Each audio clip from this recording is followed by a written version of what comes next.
Hello students, आज हम शुरू करने वाले हैं डीएलएड द्वितीय सेमेस्टर गणित का चैप्टर।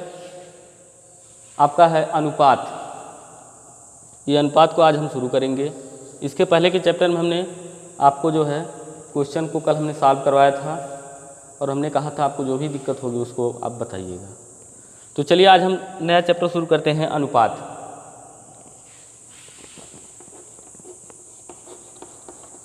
सबसे पहले हम जानेंगे अनुपात होता क्या है। अनुपात की इंग्लिश होती है रेशियो।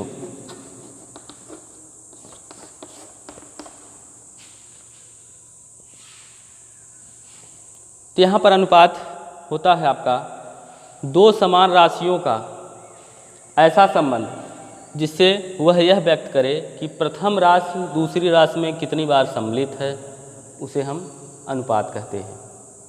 जैसे मान लीजिए ए और बी, ये दो राशियां हैं। इनके अनुपात को हम व्यक्त करने के लिए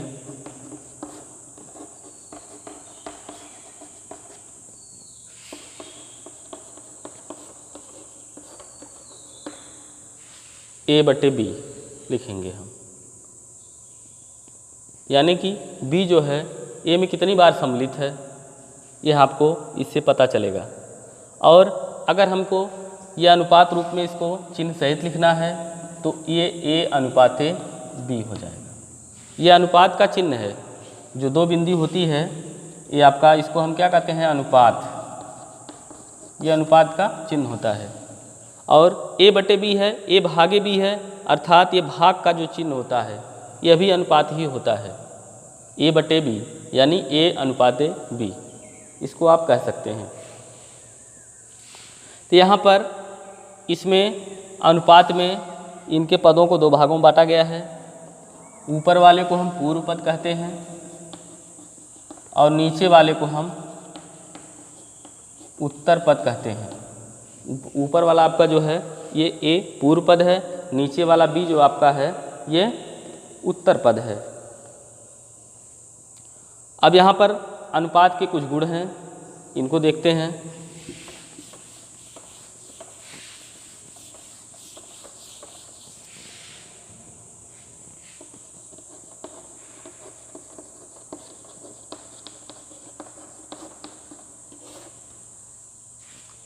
सबसे पहला गुण है अनुपात का कि यदि किसी अनुपात के पूर्व पद और उत्तर पद में किसी एक ही संख्या से गुणा किया जाए तो दोनों के अनुपात में कोई परिवर्तन नहीं होता है।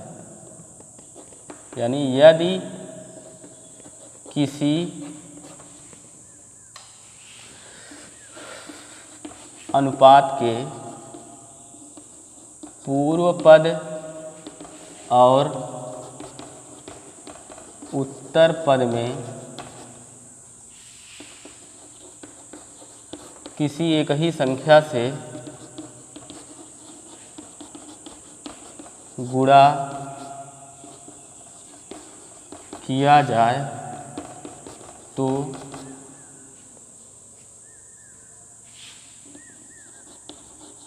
अनुपात में कोई परिवर्तन नहीं होता।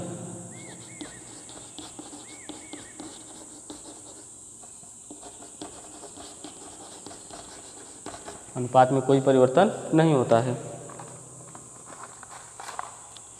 जैसे उदाहरण इसका देख लीजिए।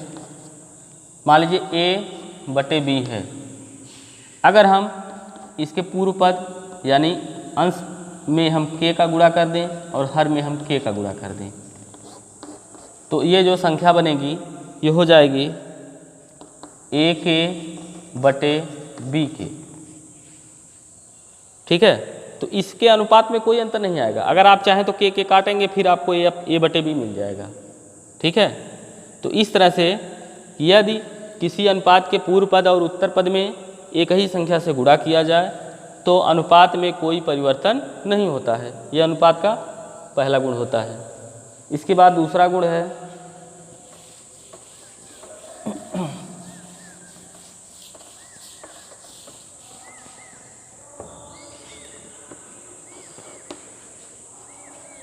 यदि किसी अनुपात के पूर्व पद और उत्तर पद में, यदि किसी अनुपात के पूर्व पद और उत्तर पद में एक ही संख्या से भाग दिया जाए तो अनुपात में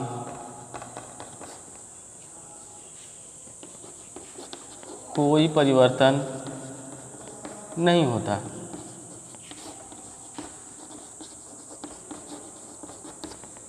इसको उदाहरण से समझ लेते हैं। जैसे a अनुपात b है, यानी हम इसको a बटे b लिख सकते हैं, और इसके अगर हम अनुसार में एक ही संख्या से भाग दें, यानी a बटे k कर लें और b बटे k कर लें, तब भी इनका अनुपात वही रहेगा। इसको जब हम हल करेंगे तो बन जाएगा a k बटे b k, अर्थात ये फिर k कट जाएगा। इस तरह से ये सिद्ध होता है कि किसी भी अनुपात के पूर्व पद और उत्तर पद में एक ही संख्या से भाग दिया जाए तो अनुपात में कोई परिवर्तन नहीं होता है। तीसरा है, दो या दो से अधिक अनुपातों की तुलना उनके हरों को समान बनाकर की जा सकती है।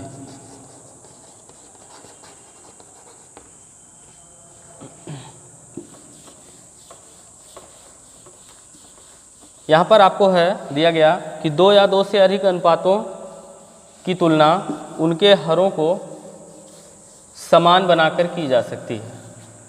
तो जैसे इसको हम अंक लेकर आपको बताते हैं। जैसे 2:3 है, 5:4 है, तो इसको हम पहले 2/3 लिख लें, इसको 5/4। अब इनकी तुलना हमको करनी है, यानी तुलना का मतलब कौन बड़ा कौन छोटा है। तो कैसे हम ज्ञात करेंगे? इनके हरों को पहले समान बनाएंगे। तो अब यहाँ हम 2/3 5/4 है, हर समान बनाने के लिए इस 5/4 जो दिया गया इसके हर से 2/3 के अंश और हर में हम गुणा करेंगे, और इसके हर को समान बनाना 5/4 के हर को समान बनाने के लिए 2/3 जो दिया है इसके हर 3 से हम इसके अंश हर में गुणा करेंगे। तो गुणा करते हैं, देखिए 2/3 है, इसमें 4 से गुणा कर दीजिए ऊपर नीचे। 5/4 है, इसमें आप ऊपर नीचे 3 से गुणा कर दीजिए। अब देखिए इसका हर समान हो जाएगा, 4 दूनी 8 बटे 4 3 12, 5 3 15/12। अब आपको यहाँ पर हर समान हो गया, 8/12 हो गया, 15/12 हो गया। 2/3 जो है 8/12 बन गया, 5/4 जो है 15/12 बन गया। अब यहाँ पर आप देख रहे हैं दोनों का हर समान है, तो अब यहाँ आप तुलना कर सकते हैं। अंश देखिए किसका बड़ा है, ये इसका बड़ा है, 15/12 का अंश बड़ा है, यानी इसका अंदर अंश 15 है। तो यहाँ पर हम देख रहे हैं कि ये बड़ा है, इस नाते ये आपका 5/4 जो है अनुपात 2/3 वाले अनुपात से ये अनुपात बड़ा है। इसी तरह से हम ज्ञात करते हैं। ये हो गया आपका अनुपात, इसके गुण हो गए। अब आइए हम आगे चलते हैं। मिश्रित अनुपात, कंपाउंड रेशियो।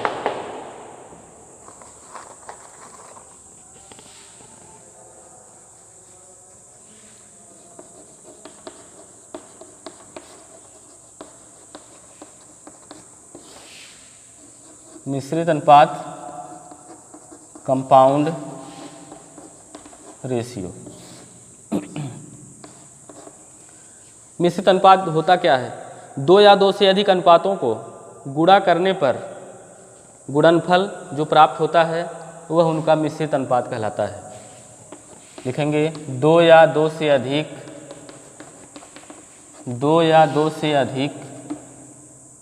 अनुपातों को गुणा करने पर प्राप्त गुणनफल उनका मिश्रित अनुपात कहलाता है। मिश्रित अनुपात कहलाता है।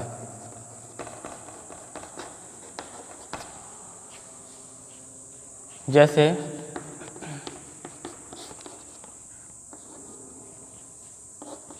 पहला अनुपात A/B, दूसरा है M/N, तीसरा है P/Q। ये 3 अनुपात आपको दिए गए हैं, इनका मिश्रित अनुपात आपको बताना है। तो कुछ हमको करना नहीं है, बस इन तीनों अनुपातों को हमको गुणा कर देना है। हो जाएगा A/B गुणे M/N गुणे P/Q। गुणा करेंगे तो अंश का गुणा अंश में, हर का गुणा हर में हो जाएगा AMP/BNQ। ये इनका मिश्रित अनुपात हो गया।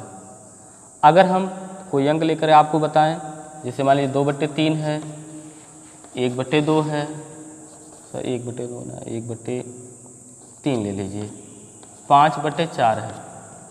अब इनका मिश्रित अनुपात करना है तो गुणा करिए सीधा सीधा, 2/3 गुणे 1/3 गुणे 5/4। गुणा करेंगे हम तो देख रहे हैं कट जाएगा, 2 दूनी 4। इनका मिश्रित अनुपात हो जाएगा, यहाँ 1 आ जाएगा, 1 गुणे 1 गुणे 5 करेंगे, 5/3 गुणे 3 गुणे 2, 3 त्रिक का 9 दूनी 18। ये इनका मिश्रित अनुपात 5/18 हो जाएगा। इस तरह से हम मिश्रित अनुपात ज्ञात कर सकते हैं। तो चलिए अब हम एक तो एग्जाम्पल आपको बताते हैं, उसके बाद आगे चलते हैं।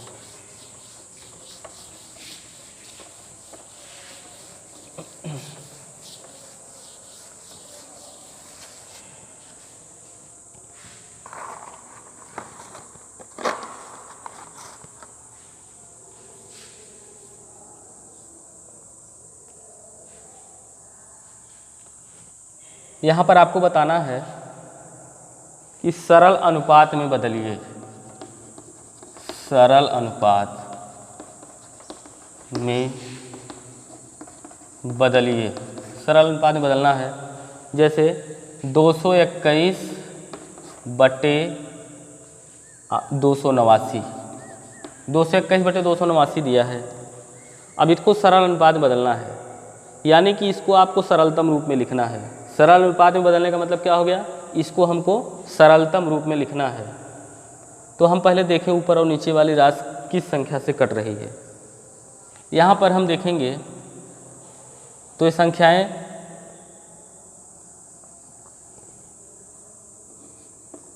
किससे कट रही हैं, देखिए 3 से कटेगा, नहीं कटेगा, 4 5। विभाज्यता के नियम आप चेक कर लीजिएगा, उसके बाद देखिए किससे कटेगी।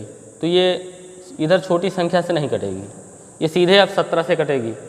तो 17 से काटेंगे, 17 गुणे 13 करेंगे, 17 गुणे 13 करेंगे, 221 हो जाएगा। 17 17 ही हम 289 होता है, यानी ये आ गया 13/17। इसका ये सरलतम अनुपात हो गया। ठीक है, तो इसी तरह से आपको आगे लगाना है। एक और है एग्जाम्पल, 60 सेंटीमीटर तथा 60 सेंटीमीटर तथा 1 मीटर। तो सबसे पहले हम मीटर को सेंटीमीटर में बदल लेंगे, दोनों को एक ही राशि में कन्वर्ट कर लेंगे। उसके बाद इसको हम सॉल्व करेंगे। 60 सेंटीमीटर तथा 1 मीटर में क्या सेंटीमीटर होता है, 100 सेंटीमीटर। अब यहाँ पर इसका अनुपात करिए, 60/100 कर लीजिए, काटिए इसको, 0 0 कट जाएगा, 2 3 6 2 5 10, 3/5, यानी यहाँ अनुपात हो गया 3:5, और ये हो गया 13:17। ये आपका सरलतम अनुपात हो गया। इसी तरह से आगे आप क्वेश्चन को सॉल्व करेंगे, और कल जो है हम आपको जो है इससे संबंधित जो भी आगे सवाल हैं उनको हम हल करेंगे। और अगर आपको कोई भी समस्या आती है, कोई क्वेश्चन नहीं आता है, तो आप उसको कमेंट करके हमको ज़रूर पूछें हमसे। और इस चैनल को आप सब्सक्राइब कर लें और बेल आइकन को प्रेस कर दें, ताकि आपको हर नोटिफिकेशन मिलती रहे।